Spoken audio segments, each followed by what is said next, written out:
Sudah-sudahlah dengan sesiapa pun. Rindu suami menyakitkan, cinta isteri menyusahkan. Inilah kenyataan tauhid. Susahnya kita sebab kita bergantung dengan makhluk, bersandar kepada makhluk. Kecewanya kita selama mana hati kita cinta makhluk. Maka hari ini kita dapat satu ilmu atau kita menambahkan satu ilmu, menyempurnakan satu pemahaman kita terhadap kalimah yang kita selalu ucap-ucap dalam solat. Kalimah ni adalah kalimah ikhlas. Apa maksud? Sesiapa yang sudah melafazkan kalimah ni, hidup dan matinya hanya untuk Allah. Yang kita sebut inna solati. Jadi sekarang ni dah tak ada dah hidup untuk apa? Untuk dunia, untuk akhirat, untuk apa? Hidup ini hanya untuk you sahaja. Tak ada dah. Kalau dulu mungkin ada. Dulu mungkin ada. Sekarang dah tak ada dah. Tapi tuan-tuan dan puan-puan, bila mana kita nak sampai ke situ kan? Ya Allah. Di saat kita dah mula nak memfokuskan hati kita hanya untuk dia, untuk Allah, macam-macam perkara yang berlaku dalam hidup kita yang menggugat perasaan jiwa dan hati kita. Ketika itulah kalau kita betul-betul ikhlas hanya untuk Allah, maka kita hanya berdoa, bergantung, memohon, merayu, merintih kepada dia sahaja. Supaya dialah yang membantu kita. Kalau tak ke mana kita. Samalah saya pun. Ni tak tahu. Bela. Betul. Jiwa entah ke mana. Layar. Kita tarik balik, kita fokus pada Allah. Dia datang lagi, pecah jiwa kita tu, hancur. Boleh faham ni saya cakap ni? Ni bahasa dengan penuh kiasan. 1001 kiasan. boleh bayang ya? Gitulah. Nak cakap. Ustaz pun hancur juga. Tapi koyak. Hancur ni tak tahulah, koyak. Ramai akhir-akhir zaman kan orang mudah koyak kan. Isteri koyak, suami koyak. Istilah dunia yang ada hari ni. La haula wala quwwata illa billah. Hanya Allah saja yang mampu mencantumkan jiwa kita, meneguhkan hati kita, memantapkan kerohanian kita untuk berjalan menuju dia. Kalau tidak, habis lah. Dalam dunia yang ada ni. Tak tahu nak cakap apa. Ya, masing-masing kita melalui perjalanan masing-masing. Walaupun di atas jalan yang sama, nasib kita berbeza. Ujian kita berbeza. Tapi inilah salah satunya. Supaya Allah Ta'ala fahamkan kita semua, hati kita, jiwa kita, bahawa di saat kita menyebut kalimah La ilaha illallah, ketika itu hidup dan mati kita hanya untuk dia. Bukan cakap kat sini tau. Kat sini. Itulah kalimah ikhlas. Okey, baik. Keikhlasan melazimi ketauhidan. Dan kita kena ingat, bila mana kita sebut hidup ini hanya untuk dia, apa makna di situ? Tauhid. Hanya untuk dia. Itulah tauhid. Hanya kerana dia. Itulah tauhid.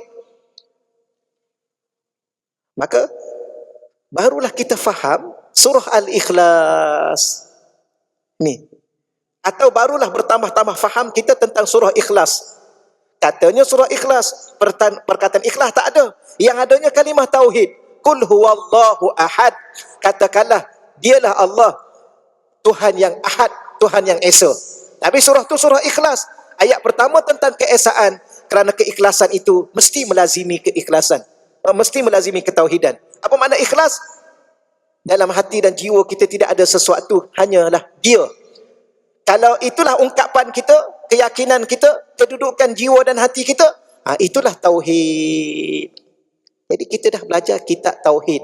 Kitab tauhid menzahirkan diri itu ikhlas, hidup dan mati hanya untuk dia. Bercakap dan diam hanya dia. Sihat dan sakit hanya kerana dia. Bergantung kepada dia. Gembira atau sedih dengan dia. Boleh ya? Ni tengah sedih ke tengah gembira ni? Campur-campur. Kejap sedih, kejap gembira. Dengan siapa? Dengan dia. Solat, lepas solat senyum, gembira rasa, tenang rasa. Kenapa? Tenang dengan dia. Tapi masa baca Quran, baca pula ayat-ayat neraka, takut, gerun, menangis, hanya takut kepada dia. Boleh ya? Tapi kalau dah sampai tahap tu tenanglah ni, tenang. Tapi ada orang datang ganggu, susah balik kita. Kerana masih terkesan dengan orang. Betul ya? Ni kalau kita belajar ni betul-betul ni kan, kalau tuan-tuan dan puan-puan Allah bagi kita faham ni kan, inilah kemuncak kehidupan. Apa kemuncak kehidupan? Dengan dia.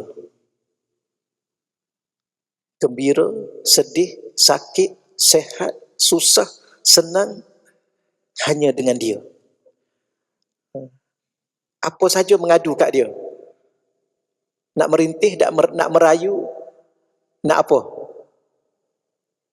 Nak bercinta, nak berkasih sayang, nak rindu-rindu, hanya dengan dia. Sudah-sudahlah dengan sesiapa pun. Ya. Rindu suami menyakitkan. Cinta isteri menyusahkan. Sudah. Ni kenyataan ni bahaya ni. Inilah kenyataan tauhid. Jangan salah faham, jangan bincang tajuk lain tau. Tajuk ni tajuk tauhid. Jadi susahnya kita sebab kita bergantung dengan makhluk, bersandar kepada makhluk. Kecewanya kita selama mana hati kita cinta makhluk. Tapi kalau hati dan jiwa kita cinta Allah, rindu Allah, bergantung kepada Allah, maka apa yang makhluk buat kat kita, kita biasalah. You nak buat apa kat I, you buatlah. You nak cakap apa kat I, you cakaplah. I tak ada masalah dengan you, you pun tak ada masalah dengan I. Hidup I bukan untuk you, you pun bukan hidup untuk I. I sombong cakap. Bukan sombong, kita cakap pasal tauhid. Sebab tu tajuk ni, nak cakap ni, tengok tajuk dulu. Buat tuduh-tuduh orang sombong, kita baca kitab tauhid. Dah penutup dah ni. Inilah penutup kita ni. Jangan lagi terkesan dengan apa pun dan sesiapa pun. Kena terkesan hati dan jiwa kita hanya dengan dia. Tapi cakap ni subhanallah mudah, tapi terlalu amat susah. Maknanya apa? Maknanya lepas baca kitab ni nak kena ada dibimbing. Supaya ingatan ni yang kita belajar ni sentiasa ada dalam hati kita. Sebab yang menyusahkan kita di saat apa yang kita belajar dan kita sedang berdepan dengan masalah, kita lupa apa yang kita belajar. Ni masalah. Contoh macam sabar. Kita tahu sabar dan kita tahu kelebihan sabar. Apa kelebihan sabar? Innallaha ma'as sabirin. Allah bersama dengan orang sabar. Allah dengan kita. Apa lagi yang kita nak selain daripada itu? Allah dah ada dengan kita. Apa lagi yang kita nak? Tapi masa kita berdepan dengan ujian, ada sabar? Tak sabar-sabar. Bahkan hilang sabar. Sebab apa? Mungkin pada ketika itu, kita lupa untuk bersabar. Sebab tu salah satu benda, tuan-tuan dan puan-puan, kena doa pada Allah. Antaranya ialah, ada satu doa, tu ingat tak? Doa pasal ilmu. Allahumma inni astaudi'uka. Ya Allah, aku serah kembali kepadamu ma'allamtani. Apa yang engkau ajar kepada aku, ya Allah. Fardudhu ilayya. Saya sebut satu-satu ya. Ya Allah, aku sekarang dah belajar satu kitab tauhid, ya Allah. Dan aku yakin apa yang aku faham ini, faham aku daripadamu, ya Allah. Maka segala ilmu yang kau beri kepada aku ni, ya Allah, aku serah kembali ilmu ini kepadamu untuk menjaga ilmu itu, ya Allah. Dan engkau kembalikan ilmu itu di saat aku berhajat kepada ilmu itu. Jadi daripada doa ni, kita faham apa? Sebanyak mana ilmu kita, akan suatu ketika kita lupa. Maka kita minta Allah yang jaga ilmu yang Allah beri kepada kita, Allah jaga ilmu tu. Dan bila kita nak ilmu tu, supaya Allah kembalikan ilmu itu pada kita di saat kita berhajat. Contoh dalam bab sabar tadilah. Bila mana kita ni dah belajar sabar, dah tahu kelebihan sabar, hakikat sabar, tapi bila mana kita berdepan dengan masalah, Ketika itu kita tak ingat nak bersabar. Ketika itulah Allah datangkan dalam hati kita kesabaran. Yang tu yang kita nak. Sama juga tauhid. Di saat kita diuji dengan macam-macam perkara, kadang-kadang ujian tu datang daripada orang yang paling dekat dengan kita.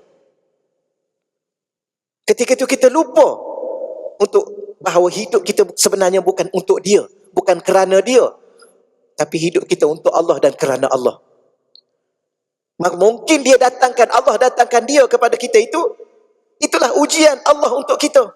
Supaya kita makin dekat dengan Allah. Bukan kita kecewa dengan dia. Tapi bila mana berlaku, samalah saya pun, I kecewa dengan you.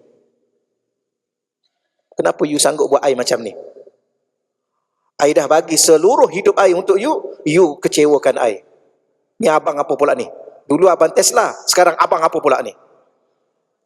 Kan? Takat tu dulu. Jangan cakap banyak-banyak. Tapi nak bagi tahunya, selagi mana hidup kita untuk manusia, selama itulah kita akan kecewa. Inilah belajar tauhid. Kalau nak sedih, sedih dengan Allah. Kalau nak menangis, menangis dengan Allah. Ambil wudu, masuk dalam bilik, kunci, solat 2 rakaat, menangis. Lepas itu hanya Allah yang boleh menggembirakan kita. Allah boleh mengubat hati kita. Tapi bila mana berlaku, ingat tak Allah? Lupa. Samalah kita. Lupa sekejap. Tapi bila kita ingat Allah balik, di saat kita dah tak tahu nak pergi ke mana dah, barulah balik pula pada Allah.